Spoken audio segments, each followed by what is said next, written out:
Okay, good evening, everybody. Thank you for joining. We're going to be studying a very interesting teaching tonight. It's based on the Shir Hashirim, Song of Songs. We'll discuss that in a second. First, of course, this class is in the merit of all the Jewish people, especially those in the land of Israel, especially those who need rescuing, healing, and have success in everything that they do. If you'd like to sponsor a class, sponsorships are available. We appreciate it when we get a sponsor. And this class is also in memory of Shmuel Eliezer ben Yisrael Lippman, of blessed memory. Okay, let's go for it. Before we even begin on the specific passage we're going to discuss, which is chapter 1, verse 4 of Shir Hashirim. Before we get to that, let's discuss a little bit about what Shir Hashirim is. Shir Hashirim, also known as Song of Songs. We'll read a little bit what the Talmud tells us about this very important book. Of course, it was authored by Solomon and was later canonized in the Torah in the 24 books of Tanakh, in the section of Kesuvim, in the section of the writings. And our sages say as follows. This is in the Talmud, Tractate Shavuos, page 35b. Every reference to Solomon in Song of Songs is sacred and refers not to the human king, but to the king to whom peace belongs. In other words, in the original Hebrew, Shehashalom Shelo. In other words, the word Shalomo means Shalom Shelo, that peace is his, meaning God himself. This song is above all other songs. It was composed for God by his people, the congregation of Israel. Rabbi Akiva says, the world was never as worthy as on the day when the Song of Songs was given to Israel. All the writings are holy, but the Song of Songs is the holy of holies. Rabbi Elazar ben Azariah offered a parable. A king gave a sa'ah, a measure of wheat, to a baker and told him, separate it into fine flour bran and coarse bran, and produce one pure white loaf. So too, all the writings are holy, but the Song of Songs is the purest. It is entirely about fear of heaven and acceptance of the yoke of God's kingship. Okay, so the Song of Songs is one of the holiest books in the Torah. Now, if you read it, it reads like a love song. It's a pretty intense description of love between, it seems like a husband and wife. But really, it's a parable, as I just explained, for God and the Jewish people. Okay. Now, just let's get into this verse that we're going to explain today. This is chapter 1, verse 4 of Shir Hashirim, of Song of Songs. And it goes as follows. Mashcheni acharecha v'narutza. I will draw me, we will run after you. Hevyani hamal chadarav, the king has brought me into his chambers. Nagila v'nismecha bach, let us rejoice and be glad in you. Okay, that is the verse. So, very beautiful, loving verse. So what does that actually mean? So let's go first. First commentary we'll explore is the Metzudas David. Metzudas David is one of the foremost commentaries on the Tanakh, on the books of the prophets and the writings. Any classic edition of Tanakh will have, if it has commentaries on it, will generally have the Metzudas David. So he says as follows, Mashcheni, what does it mean? You should draw me. And he says as follows, draw me in just a little, and then I will run after you quickly. So again, draw me in, and then I will run after you. So it means that once I'm drawn in just a little bit, I'm going to run after you. And then, what does it mean? The king brought me to his chambers. So he explains, you are beloved in my eyes like a king. Bring me into your room, and I will rejoice in you, recalling the love that is better than wine. So again, the king is that. So the idea is that the king brings him in, and then there's her in, I guess, and then that is where I will rejoice with this love. So, and he explains what is the parable. The analog is as follows: the Jewish people said to God, "Show us a hint of love and salvation, and we will come running back with a complete heart. When you bring us back to the holy temple, we will rejoice in your salvation and thank you for all your wonders and saving." So So on a very basic level, the verse means it's talking, a bride is saying to her groom, draw me in and I will enter your home. And the spiritual meaning is, You bring out that love that the Jewish people have innately, and then we will come back, right? So that is like God building the Holy Temple, drawing us in, and we will come running back. Now, the Alter Rebbe, Rabbi Shneur Zalman of Liadi, who we've discussed in our Tuesday classes, we are back and running on our Tuesday classes of Jewish important Jewish personalities throughout the centuries. We are in a couple of those we discussed the two characters we're going to discuss right now. The first is the Rabbi Shneur Zalman of Liadi. We discussed the founder of Chabad, and one of his teachers, Rabbi Menachem Mendel of Haradach, who was one of the students of the Maggid of Mezrich, the Alter Rebbe, Rabbi Shneur Zalman's teacher as well. And it seems that at the time when the Alter Rebbe first became involved in the Hasidic movement, he lived in the town of Vitebsk, and he lived in the town of Vitebsk, I should say. And Rabbi Menachem Mendel of Haradach is a suburb of Vitebsk, was very influential at that time when the Alter Rebbe was not directly in Mezrich, which is in Ukraine, versus Vitebsk is in White Russia.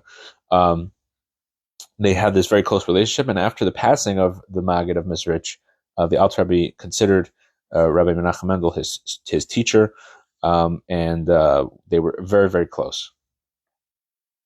So one time, Rabbi Menachem Mendel of Haradach sent the Alter Rebbe on a mission, and when the Alter Rebbe arrived at a town, he gave an explanation on this verse. Now, in those days, the Alter Rebbe, in his earlier part of his leadership, he would actually give very short discourses, Hasidic discourses, sometimes just even a few lines, as we'll see in this one, just a couple lines, few sentences, and eventually those developed over the years, and the Alter Rebbe developed more and more his system of Chabad. Chabad is a system of understanding Hasidus in a deep intellectual way, which means obviously more and more explanation. And towards the end of his life, specifically the last decade of his life, he had much, much longer discourses. And you could see in his printed teachings, you could see the development over the years of these teachings. At any rate, we're going to discuss this teaching that was said at that time when the Alter Rebbe was sent on a mission by his colleague and mentor and teacher, Rabbi Menachem Mendel of Haradach. So he explained this verse as follows. We just explained the verse based on the Metzudas David, and now the Alter Rebbe takes it to the next level, and he says as follows: Mashcheni, draw me in. What does that refer to? That is the exodus of Egypt.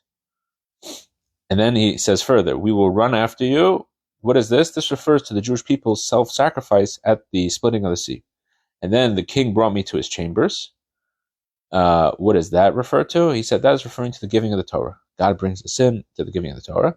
And then the last part is, what is the rejoicing? The rejoicing refers to the simple Jews rejoicing in the 22 letters of the Aleph base, the Jewish Aleph base, alphabet. Now, this teaching made a big impression and made a big tumult, as they say.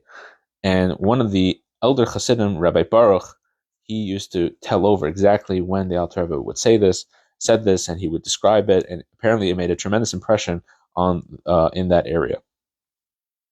And the previous Rebbe, the Friedrich Rebbe, who we also discussed in our Tuesday class, when he told over this teaching and this story about the teaching, he said that this idea of the simple Jew, and his connection to the Aleph base, he explained as follows: that people had respect for the simple, basic mitzvahs have to do with Aleph base, with saying words. And when they said a blessing, for example, he said they would wash their hands, they would stand with respect, and they would say a blessing. And he told a story. And when he was a young boy, he would play in the garden. He was making a little toy boat, as children do. The previous Rebbe was a child like any other child, and he was playing with this little toy boat in the garden, and he heard the gardener make a blessing on a cup of water. He made a bracha shehakal. And he said when he heard this gardener when he heard him say this blessing shahakol, he trembled because the respect that this simple Jew, obviously he was a gardener, he was not a scholar, he was not a great rabbi, he was the gardener, and the way he said the blessing of shahakol made a tremendous impression on this young boy. And he said that today, this is the previous Rebbe said this in 1943. This is maybe how much more so even today, right? 80 plus years later, he said people don't hear their blessings, and the blessings don't hear them. Like people do it by rote, just oh, take a drink of water, right? You have to have a little respect for the blessing that you're making. You're talking to God. So now let's explore this teaching further. Okay, we had this very terse, concise teaching of the Alter Rebbe, and now let us go further and delve into this teaching based on the Rebbe's explanation. So he explains as follows: and the simple meaning of this teaching is that this idea of the rejoicing in the giving of the Torah is specifically expressed and truly expressed by simple Jews understanding, in their simple faith and belief in the letters of the Torah. In other words, people who are even unlettered. And we have to understand, what is this idea that specifically through the simple letters of the Torah, specifically there, that's where we have this, the true essence of the giving of the Torah. So the Rebbe explains as follows. Let's go back to the original teaching. The teaching said as follows, right? The Alter Rebbe explained that what is mashcheni, what does it mean that draw me in? That's referring to the exodus of Egypt. The exodus of Egypt was a one-time thing that the Jewish people were not really deserving of. What does that mean? The Jewish people were not able to leave Egypt on their own. We know that it says that not even one single slave, an individual slave, never left Egypt. Forget about a group. Forget about an entire nation. So the Jewish people that was on a physical sense, but even more on a spiritual sense.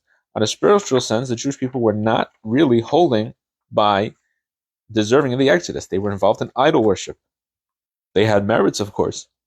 They were studying some Torah. We've discussed in the past, right? They didn't change their name. They didn't change the way they dressed, etc. But the Jewish people were in some way undistinguishable from the Egyptians. They were totally assimilated. But God gave them a one-time, the word Pesach, the Exodus. Pesach means to pass over. It's a way of jumping. It was a quantum leap. It was not something that they were deserving. You had to not just take steps, but they had to just go out. And then, what's the next step? Is Mashcheni acharacha v'narutza. Draw me into you, and then I will run. So what is this running? That is the self-sacrifice of the Jewish people. The Jewish people, when we said specifically, that was the splitting of the sea. The splitting of the sea, Nachshon Minadav, we talked about this in previous classes. He was one of the leaders of the tribe of Judah, the tribe of Yehuda, and the Jewish people were busy arguing. What should we do? Should we drown ourselves in the sea? Should we pray? Should we go back to Egypt? Should we fight? All these groups were fighting and debating, and Moses said, we have to keep going. And God told Moses, tell the Jewish people to travel, keep traveling, keep going. And only one person listened, Nachshon ben Aminadav, and he went all the way up to his nose and until finally the sea split. And in truth, the entire Exodus post of the Jewish people being taken out was entirely self-sacrifice. We know that the reason why we have matzah is because the Jewish people didn't take anything with them. They took dough that they didn't have time to let it rise. They had no provisions. They didn't take anything. And not only that, if we really look at it from a historical perspective, we know that during the time of the plagues, for at least 6 months before the actual Exodus, because the Egyptians were so severely affected by the 10 plagues, that the Jewish people had free reign. They were no longer enslaved.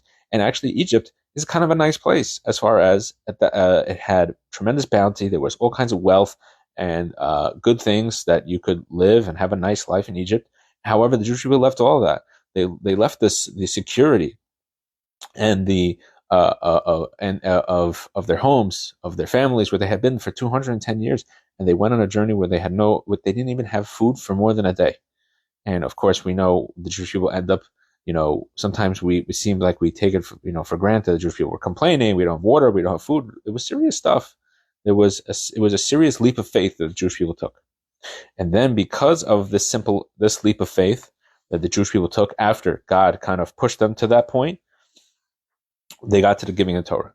And only then, only in that situation, only through self-sacrifice were the Jewish people able to acquire the Torah. And that's what it means. That's the third part, is that the king brought me into his chambers. And through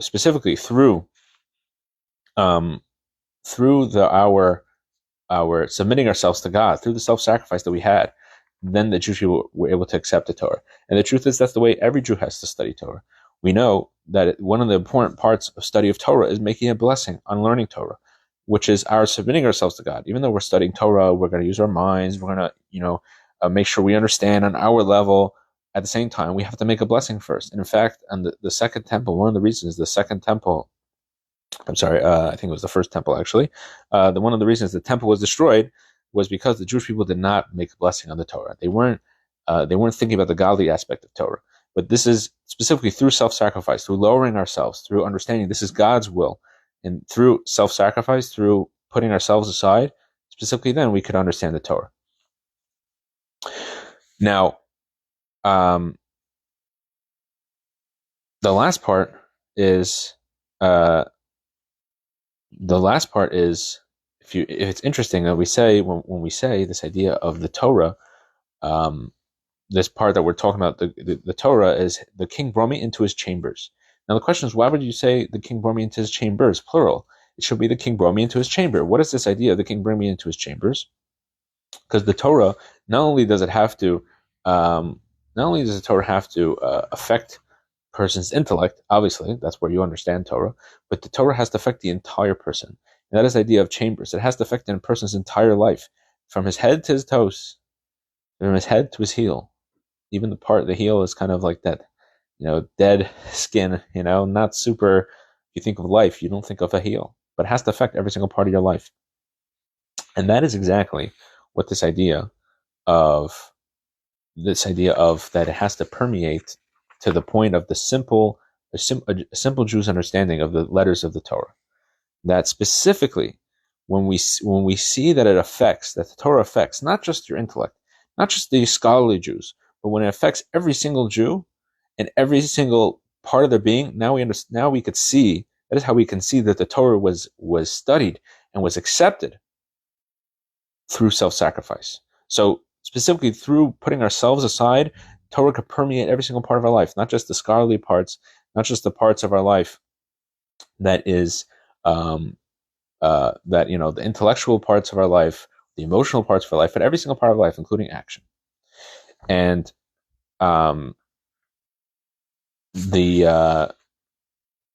this is specifically this time of year when we're discussing the Sfiras Omer, where in the time of the year where we count up towards the giving of the Torah, we have to realize that's what we're doing right now. We are putting ourselves aside. We're giving through self-sacrifice, through realizing that this is God's Torah.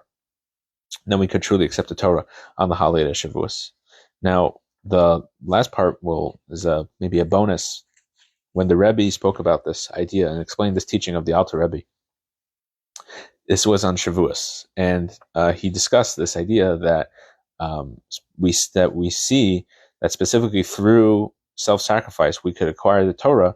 He spoke about a custom that had started in the previous Rebbe's lifetime in the 1940s of Hasidim in New York would, on the second day of the holiday of Shavuos, they would walk to all parts of New York, to all parts of Brooklyn. Eventually, they even will go to Queens and Manhattan, which could be 3-4 hour walk, and they would go to synagogues and they would speak and teach and inspire other Jewish communities on the holiday. And the Rebbe said that specifically we see that, and not only would they do that, just to take a step back, not only would they do that, during the time that they would go for this walk would be the time when the Rebbe would start his end of holiday Farbrengen. So in other words, they would go walk 3-4 hours and speak by mincha, by the afternoon service, let's say 5-6 o'clock at that place. Meanwhile, at like 7-8 o'clock, the Rebbe would start his Farbrengen. So many of the Hasidim who would come to the Rebbe's Farbrengen, and where it would be singing and dancing and teaching of Hasidus and camaraderie, and something that every Chassid, every single follower would look forward to this time, and instead they were walking to inspire another Jew. And the Rebbe said, this is how you see the fact that the Torah is truly affecting the person, because they don't just want it for themselves, but they're putting themselves aside, and through that, specifically through putting yourself aside and your own spiritual advancement, not just physical advancement, but spiritual advancement, then specifically we can accept the Torah.